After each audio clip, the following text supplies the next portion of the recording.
subscribers eligible to register an on a SIM card, which principally has to be an adult of 18 years and above. And the process involves being there in person and possessing a valid identification document. Deputies of the House, though, hailed the move, but have some concerns and suggestions as well. How do you know that you are, by June 16th, whether you are registered or not? How would you know? They are marketing. You can see them going over all the country, marketing their produce. So it is in the same vein that they should also go out on special days and market the registration as well. Now, what happens if the person who wants to get registered does not have any of the documents? Since you announced this thing, scammers have been going. In Jokabu, for instance, last week we caught a person purportedly representing QSA, and this man was caught by a green winger. In fact, he collected well over $9,000 from the people. Their worries and contributions have been noted by Pura officials. Registration is also free. SIM card registration is free, of course. Nobody should be charged. And when, on a weekly basis, the GSM operators are required to provide to Pura the list of all the persons that they've registered with all their details, excluding their phone numbers for data protection reasons. When that data is collected by Pura, it is then taken to the immigration team to review and verify. Would you want to get your phone operational full-time and uninterrupted? Or you prefer communication blackout? Hello? Hello? Hello? You have a whole 6 months from now on till July 15th to decide that. For Grts News, I'm Mohammed Jamal Sise. The assault case that resulted in grievous bodily harm and the eventual hospitalization of one of those involved has led to the arrest of 5 men accused of involvement in the production of counterfeit money. The accused, all Guinean nationals, were at the time of the said offense resident in Dipokunda. And as Modula Menciso reports, raids conducted on the house of the accused led to the confiscation of papers. The assault case has now snowballed into a case of counterfeiting. These 5 men currently under the custody of the Serekunda police are alleged to have conspired with one Usman Keta, earlier hospitalized at the RBTH. It happened on Saturday, the 31st December 2011, at about 9 o'clock in the evening, when one Usman Keta of Dipakunda reported at the Serekunda police station that he was assaulted by one Muhammad Magasi, causing him actual bodily harm. He was escorted to the RBTH, where he was admitted for 3 days, during which he revealed to the police officer that the accused, Muhammad Magasi, is part of a team who are engaged in hypnotizing people and taking their monies and other valuable properties. Acting upon that tip-off, the police rounded off 5 of the 6 accused. Muhammad Lamin Kamara, a 23-year-old boy and a Guinean national; Yusufa Fadiga, 22 years old, Guinean national; Mamadou Lamin Fadiga, 33 years old, Guinean national; Mohamed Jara, 32 years old, Guinean national; Mohamed Magasi, who was the person who assaulted the complainant, 27-year-old Guinean, were all arrested. And for the Kamara, also a Guinean, is at large, and the police are pursuing him. The men are also believed to possess the power of hypnotizing people into giving into their requests. The raid conducted on the house of 2 of the accused revealed just that. This group of charms, our visit of which attracted a group of onlookers, is believed to be one of the forces the accused allegedly rely on to mesmerize people, thereby getting their valuables in exchange for forged and false money. At the time of their arrest, the men had papers cut into the size of $100 denominations. The papers, which were of course set for conversion into false money, amount to a colossal sum. Papers cut to the size of $100 denomination were equivalent to $171,800 were found in their possession. Mobile phones and jewelries confiscated from the accused are also now in the hands of the police.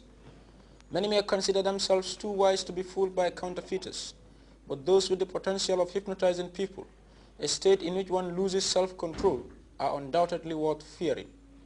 The police are thus calling on the public, especially compound owners, to be vigilant. The accused, numbering 6, 5 currently in custody here at the police station and 1 at large, will be helping police in their investigations in the coming days, after which charges will be preferred. Modu Lamin Sise, Grts News. Fish and fish products are the primary sources of animal protein for a good number of Gambian households, but the issue of dwindling fish stocks is prompting industry insiders to start devising ways of meeting the shortfall.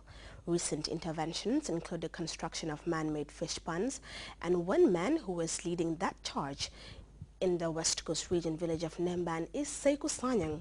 The Nemban native was actively working in the fisheries sector until his career was cut short by a stroke. Sanyang's condition, it seems, has done little to his enduring love affair with the sea creatures.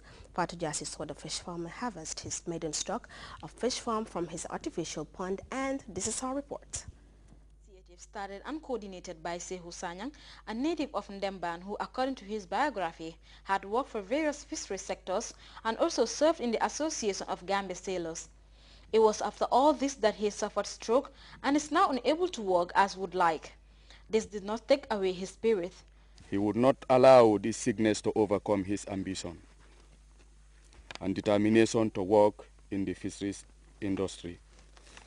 This ambition led him in year 2008 to start this pond. Many thought he was mad and crazy, but Sanyang, having set his goal, decided that nothing, not even stroke, will prevent him from getting his dream.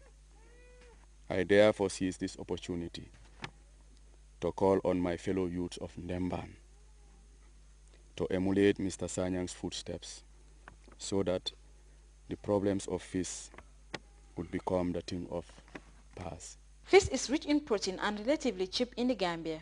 Fisheries sector is a potential mass employer and could increase the income of those taking it up as a viable job option. It is necessary to note that government sensitization of rural farmers raise awareness to most farmers of the need to diverse fish production methods to include aquaculture.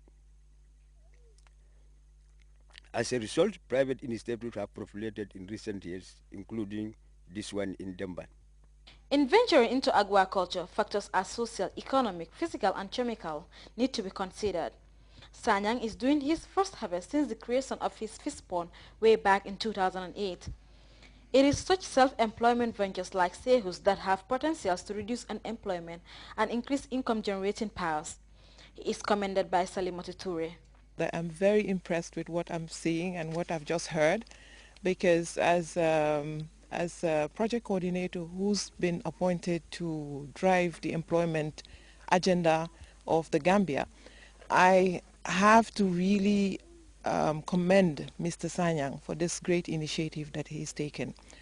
GamJobs is operating in several sectors of the economy, and fisheries is one of them. It is common to say that disability does not simply mean inability. Physical defect is not a deterrent to achieving one's dreams. Sekou's case proved that reality to the letter. For Grts News, I am Fatu Jassi. Well, you can also follow that story and other GRTS programs live on our website, which is at www.grts.gm. There you can also monitor GRTS Radio Live. We'll go with our first break now. We'll be right back.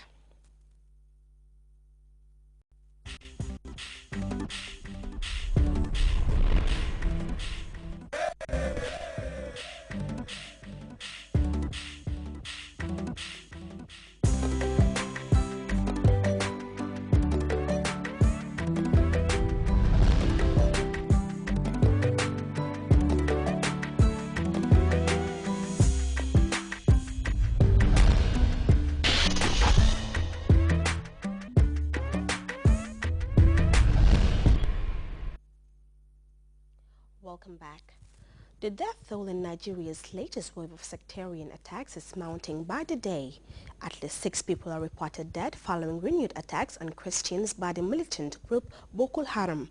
Reports say thousands of Christians are fleeing northern Nigeria after the group warned Christians to leave the north or face attacks. We have details of that story in this report. Are being carefully looked after. They are Christians injured during an attack by the radical Islamist Boko Haram group. Felicia is in tears. 2 of her children are among the dead and injured. My son, they tell me, may I go